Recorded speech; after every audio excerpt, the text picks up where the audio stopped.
Hi everyone, it's Sonia McDonald here.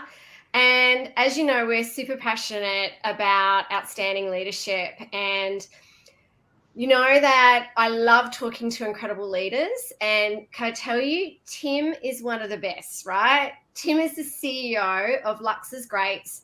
And also, he's a finalist. He was a finalist in our Outstanding Leadership Awards last year. He's a finalist for our 22 awards. But I know he's won lots and lots of awards because I see that he's remarkable in terms of his business, his leadership, his culture. We do loads of work with them in terms of the leadership space. I was just saying to him, he's got an incredible team there, particularly in people and culture. So I know he's really passionate about his people and culture. He's also, I love in his bio, he talks about that he's an amazing manifester as well, because that's something that we're super passionate about. So welcome to the Leadership Lounge. Thank you so much for having me, Sonia. Yeah, like you said, I am quite passionate about what I do, and I think every day and every week I get even more passionate about it the more I know about it. So it's something it's super fulfilling for me, and I just enjoy it. I really love it. I can tell you really love it. And I can tell from the interactions I've had with your team as well, they really love working with you and they really love working there. So, Yeah. what do you like? And I know in your bio you talk about how important your people and your culture is to you and your company. What do you, why, like, and you get it. I love the fact you get it, but what made you kind of realize that this was so important in terms of the people and culture space for you? Well, certainly in the early days when you set out in business and everything, it's all about you. You have to do it. You're doing this, you're doing that, and you're working every part of the business. And I guess knowing that I'm not going to be able to achieve these ideas and goals and things that I've got by myself. And so when you set out to create and develop people working for the business, what is it that I want them to know? And I've certainly learned the hard way, and with different experiences of not mismanaging people, not understanding, not listening as well. And I think I've probably learned the most difficult way out of most. But what I'm really appreciative now is, look, I can create, and I've developed thousands of different products over the years, and I think my best creation yet is developing that team of people that understand and get it. And I guess at the same time of that realization was making sure that not only was it the product, but the people around it and what we were doing with it. We shared that vision. So ultimately, sharing that vision with them of every step of the way, I become more of an open book than I ever was before. I share the ins, the outs, the trials, the tribulations, the wins, the challenges, the whole lot. It's the raw and authentic truth about everything that's going on. And the more I got open to that, the more other people opened up to how they were feeling about life and about what they wanted in business and life and for their balance. And it just works. And obviously, I'm not going to go backwards now because knowing that this works and it does it's just a different feeling when it's coming. It doesn't feel like work. It doesn't feel like it's more family oriented, and the bigger that grows, even the bigger the family it feels like. But it's certainly, I wanted to create a space ultimately where people enjoyed what they do, and I guess we can say that it certainly resonates for a lot with the people within the organisation. How much they actually do enjoy it by hearing people like yourself comment on I guess how they come across to other people. I'm not pressuring them to be like that. I'm not forcing them to be happy at work. I'm not. It's 100% authentic. Yeah, and that's what I remember when I first met you, and we were just talking before about the awards last year and thinking it seemed like a lifetime ago, a few years ago, and it was only a year ago, but I suppose we've Yeah. had a really, really interesting few years, a lot of us, Yeah. particularly in small business or SMEs, and I know you're a growing SME. Yeah. I know from all our dealings, the thing that really resonates from you is just your humility, but also your authenticity, right? And we're super passionate about authentic leadership. So I think it's so great that you've come to realize that, and also vulnerability. It sounds like you're quite vulnerable and open around different things as well, that Yeah. it's really given you the edge. Yeah. I certainly wouldn't have thought at first when I set out and embarked on this journey that that's what success looked like.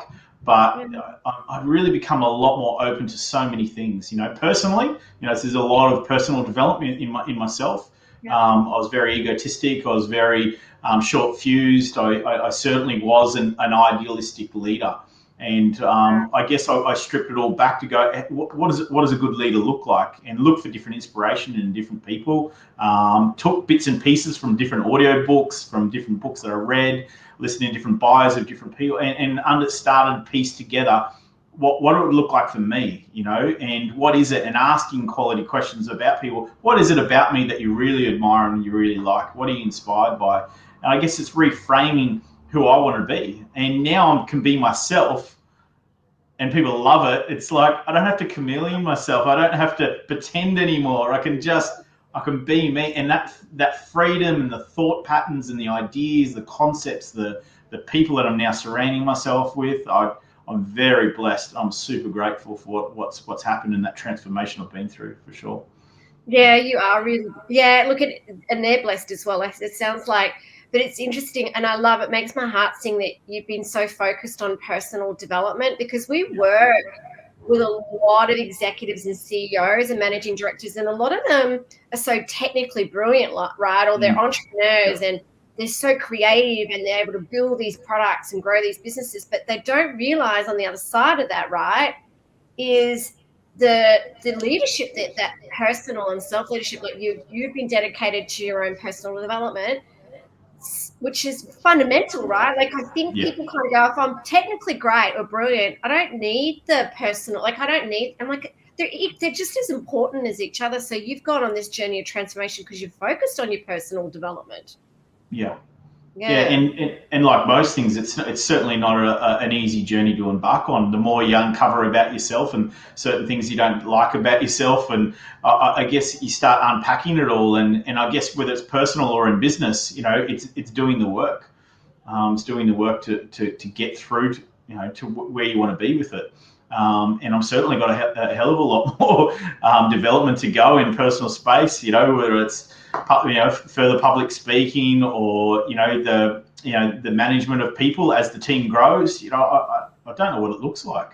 I've never been in a space where I've employed this many people before. So and I'm open now. How many people? 40 in Australia and 40 in my my factory overseas. So it's certainly growing rapidly, and I'm honest about that to the team. I don't know what that looks like, but I'm courageous enough to lead you guys. If you trust me and instill them over, in the values that we've created here in this business, I'm going to give it my absolute best shot to take us in the right direction. So, congratulations! Thank you.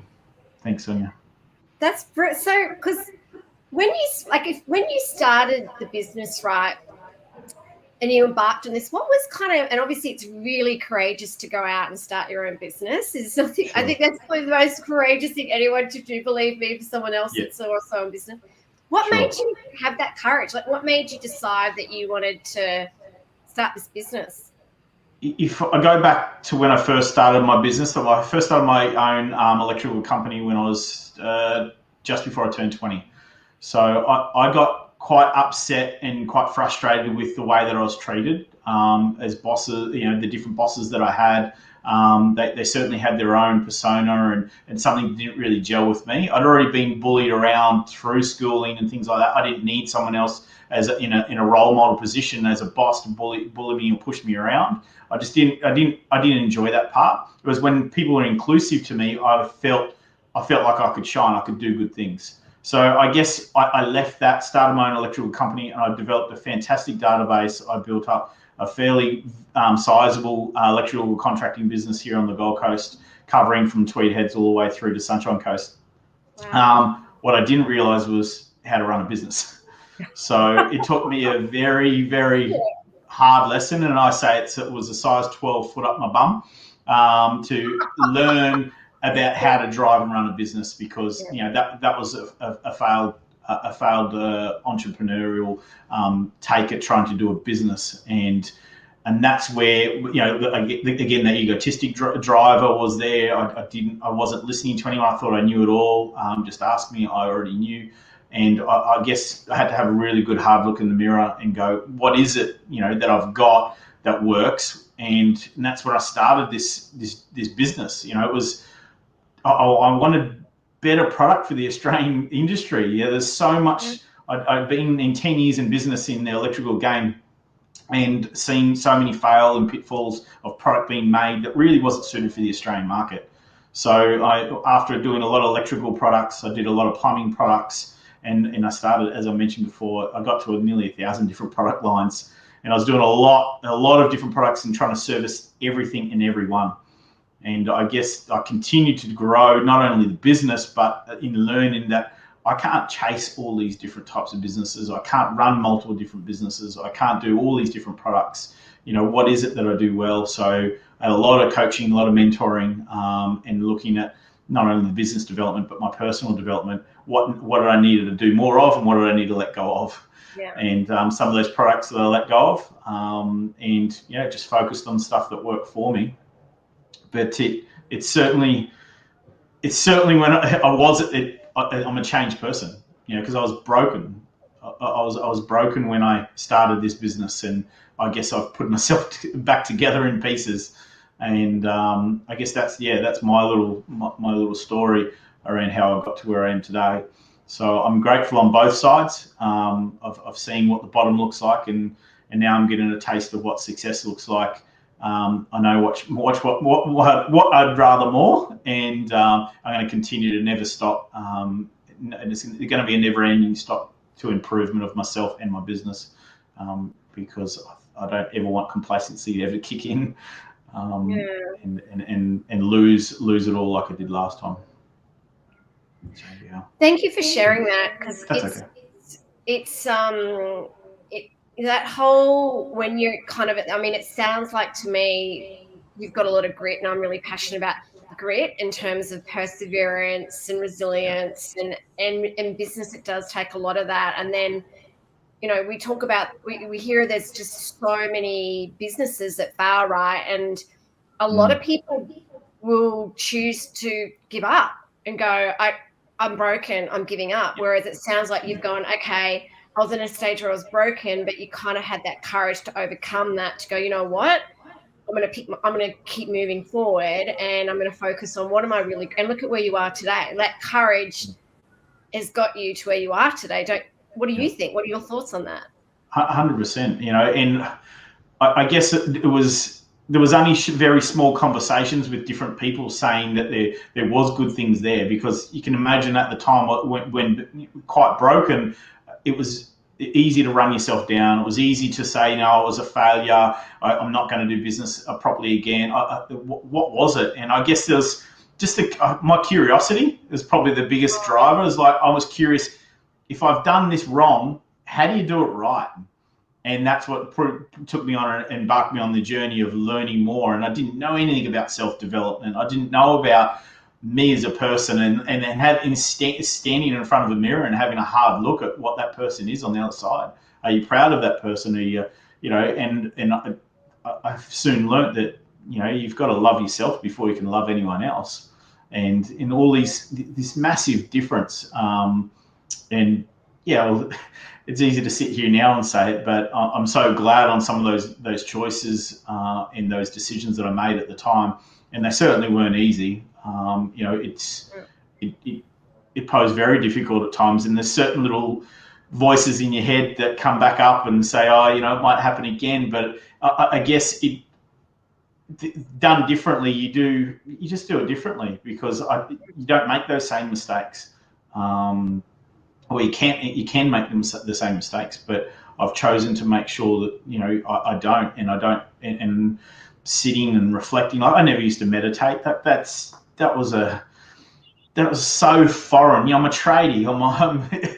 I work with my hands. I climb through roofs. I've built houses. I'm a rough nut. And that's, I've always been good with tools and with my hands. But to sit and spend 10 minutes just doing nothing and finding energy in that, and finding peace, and blocking out different little voices in your head, and actually trusting that intuitional gut things that come up, and all this, it's so foreign to what I was like, and it's so powerful though. It sounds like it contributed to your manifestation, like how you manifest it as well. Absolutely. And the more you do it, the more you get a buzz off it, and the more it works. And you're like, well, if this works, wouldn't I do more of it? Why would I do the opposite? Because it didn't work when I wasn't doing it. So, so from where it would be preparing or planning, whether it be spending time with different people, I just, a lot more listening than talking than I've probably ever done. So.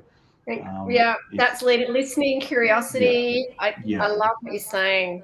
I love what you're saying. And obviously you and I are also connected on Facebook. So I see your amazing posts around when you do share your successes and I actually I'm such a cheerleader of yours. Like I see some of the stuff you post and I go, yeah, Tim, you go out there, you do it.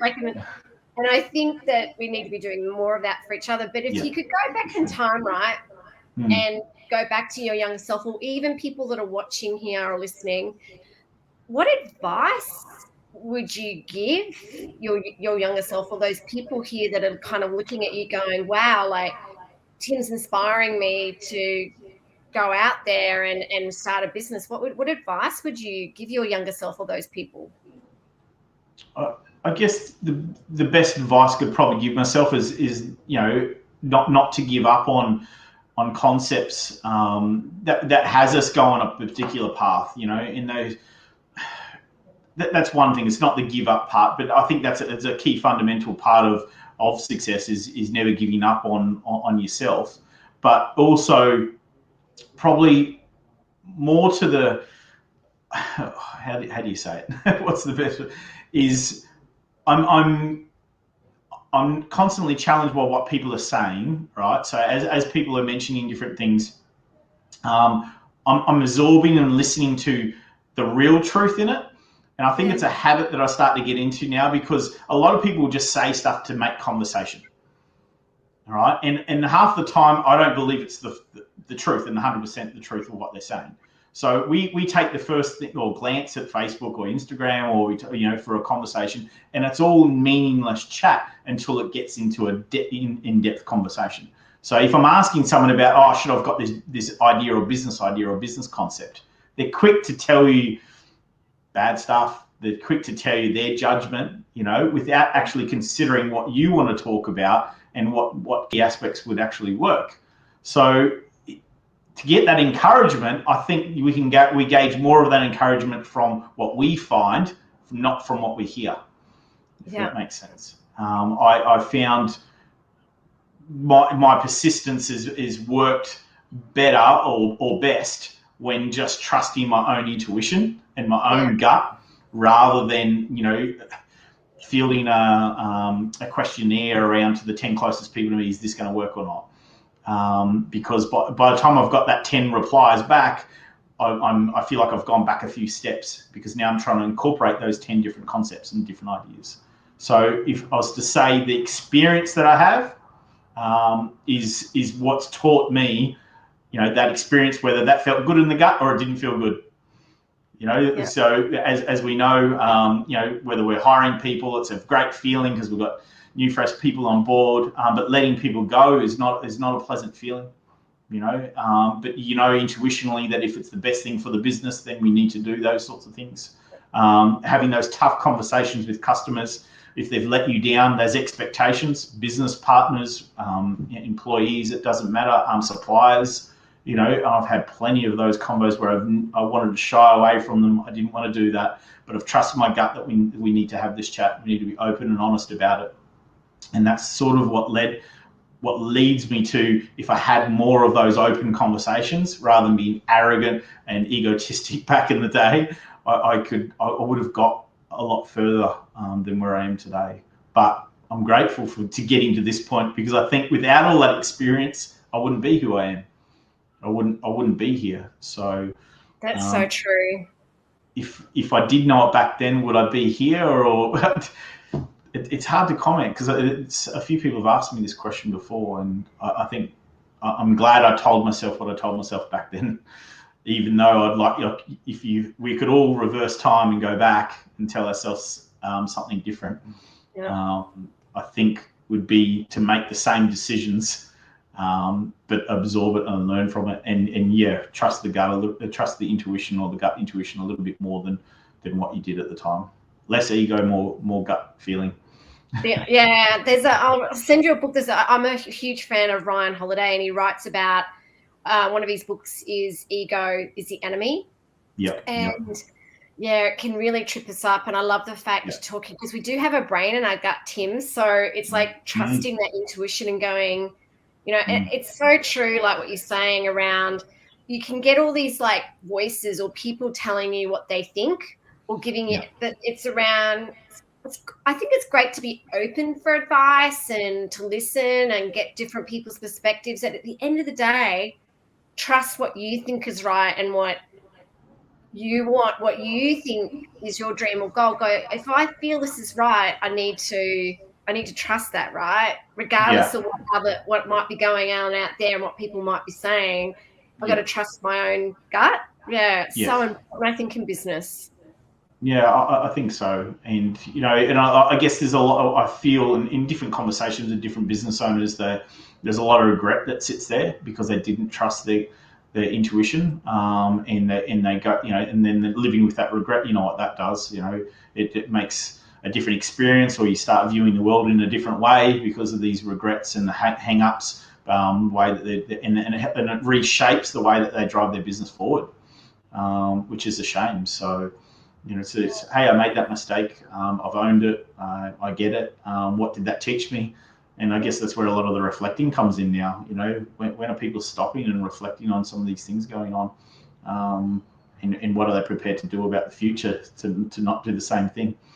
And are they going to trust their intuition, or are they just going to ignore it and keep pushing it down, suppressing those feelings, suppressing those thoughts, suppressing whatever's popping up in that belly brain of ours? Because it's do they do anything with it, or do they just continue to ignore it and plow on forward in a direction that they're really not sure where they're going? I'm going to steal that. I really like that term, belly brain. Belly brain, yeah. Well, you mentioned belly. I've never heard of someone saying it, but it's something there. It is, and every time I've turned to it, it serves so well. It's such a good barometer of feeling, and the more you connect with it and the more you understand those feelings and those emotions, it can really help. And something I've really started to learn, that the initial thought or initial idea, I'd like to process most of my large decisions or things within a minimum 24-hour period. So as I hear or digest information, I don't take it on board straight away. I allow minimum 24 hours before I then go and make a decision, and that served me quite well, because our emotions flare, and it's easy to go back into a default pattern, especially when we've learnt so much. How do we process it? How do we put it through some of these things? So if it is a large decision in your life, certainly don't make it off the cuff. I'd like to process it a minimum of 24 hours before making any big decision about whether it's life or business or anything like that. So just a little trick that I've learned, a little tool, and it certainly served me well, and it's allowed my brain belly to really work, and really shown like, no, that still sits well with me, or the opposite. How your gut can churn and churn and churn, and you're delaying this decision or talk about it or open the conversation up about someone already before you've even had the chat, that what's right, what should be done. So yeah, and I think we get more in tune with it. It's a crazy thing. Here we are all developing our upper brain and getting educated and doing more degrees and MBAs and all the rest of it to smarten ourselves up. But ultimately, we have a powerful tool, intuition. We do. I totally agree with that. That's why. Yeah, that whole intuition, and that's why it's that self-reflection and that continuous development just helps really understand that and who you are as well. Yeah. And I know I'm going to mention the awards, because obviously you're a finalist. You were a finalist last year, and you've been nominated for the 2022 awards, which we're so excited about. Yeah. and I know you've won a number of different awards and things, and I find it really interesting. And this is, and I'm talking to someone here, right, everyone, Tim, who's so humble, right?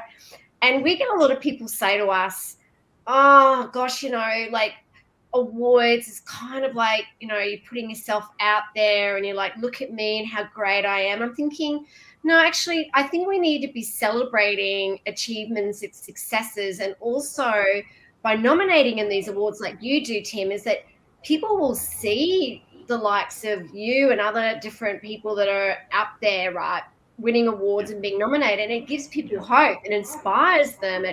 And we also need to be seeing a lot more positive stories in our social media and in the media when we're seeing so much negativity. So these kind of platforms, and I think as well, when you kind of bring, and I know you're passionate about your team and bringing them along to celebrate these wonderful awards and things.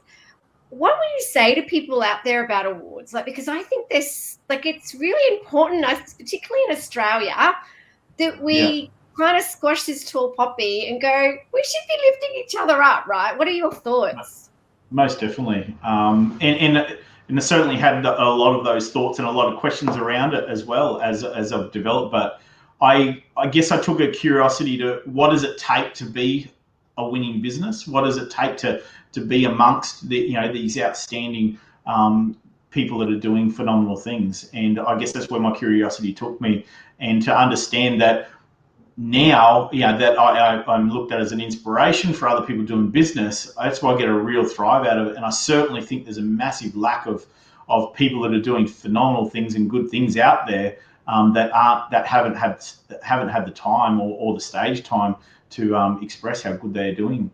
Yeah. And and on the flip side of that, I think there's a lot of people out there that are knocking the concept of this because they know they're not doing great business. They know that they wouldn't win an award because they're not putting the effort and the time in that they needed to. And and I guess that's a reality check. People like when you do question them on a trivial thing, they shy away from the chat. So there is what I've understood in this space.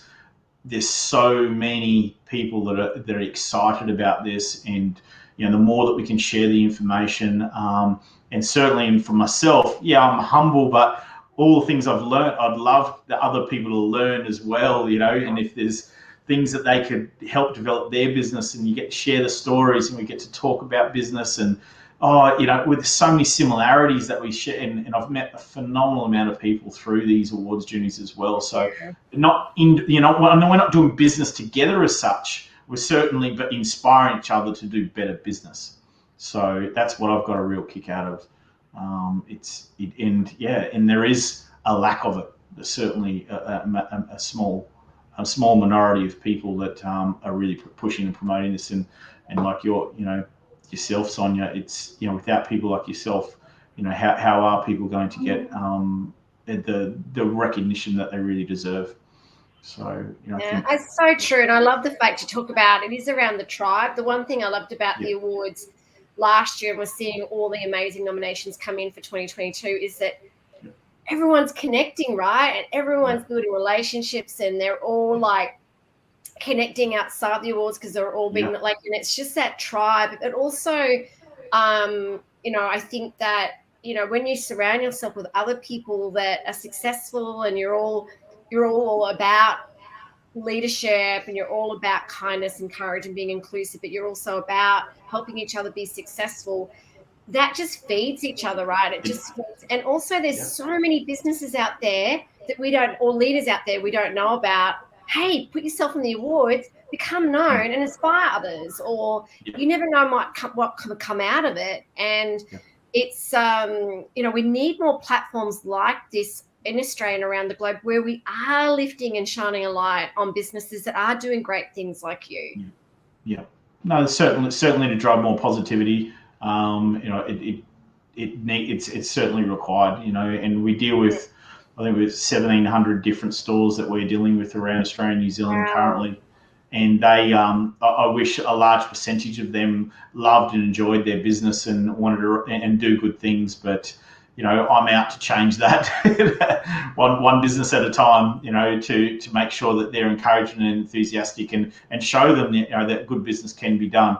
And I guess, whether it's an award platform or just working with the businesses individually to ensure they're doing their absolute best that they can. And that promotion is now helping, us do better business with them. And it's now making them do better business with their customers and their clients, Right. which I'm most excited about. I've seen a massive shift, and obviously that all comes back around to ourselves, right? So it's not a direct source of income, but it's certainly a direct way of us making an impact and showing good leadership and showing that we actually care. We love what we do, and I hope they love what they do. And if they don't, then it's best that they start looking for something they love and they enjoy. And certainly on an award or a present, when you say spotlight, because it's scary, when I first thought of the spotlighting my business, I'm like, oh, I've got everything in order, and am I doing the right thing? And to realize that every single person in that room was thinking the same thing, and then that encouragement. Yeah, we're all on the same part. We're all on the same wavelength. We're all on the same thing. There was no egos there. We're all unsure of how good are we doing things, and everyone plays it down. From all the phenomenal business owners that I've met, they all, oh, I hope you win, buddy. It's so encouraging, where it's so different than the normal business to business where you said the small poppy syndrome. Everyone's trying to take you down. Everyone's trying to run you down, hunt you down, and talk ill of you rather than talk you up. So it takes courage to be in the room, right? You're kind of in the room, right? Yeah. A lot. I could talk to you for ages, and we've got that's right. I've just if anyone's watching and has any questions, please put it in the feed if you've got any comments or questions. Before we kind of close off, right? Yeah. Tell us, what would be some final thoughts or anything you'd love to share with people that are watching or listening today? What's any kind of final thoughts or guidance or advice? And also definitely check out Tim's amazing business. And I know every time I talk to his HR team, I'm like, oh, I'd love to work with you guys, because they're always so passionate about your organizations, and I know that we're all proud of what you have built and where you are today. But what would be some final things that you'd like to share?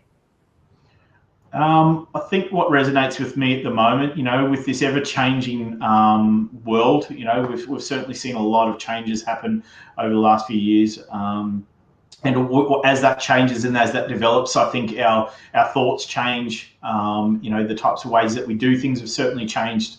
And as we're making this, that we become more accommodating to those changes, and we understand, and we ultimately come back to our value of, let's continue to share the love, right? And we, in the context we've set in this business, is keeping the flow. So, as much as everyone's putting roadblocks of things we can and we can't, we can and we can't, we can and we can't, what things can we do? What things are we in control of? What things are capable of in the conditions, given the current climate? And let's focus on more of the present than so much to the past or the future. So let's be a bit more present in the conversations around what's happening today, not so much what may happen in 6 months' time or what happened 6 months ago, because we'll leave it there. So I think that's, without getting too philosophical around it, I don't know how to say that word sometimes either. No, I can't. Philosophical. Yes. Philosophical. That's it. Yeah. Philosophical. It's all more, embrace the change. Yeah. Don't fight it. Because otherwise it's going to hurt. Yeah, and staying present. I think being present is really important, but just keep being courageous. I think it's so important. And Susie McGregor, she's just posted, great interview. Congratulations on the successes. So, yeah. Thanks, Susie. Awesome. Appreciate it. Thank you, Susie, for watching.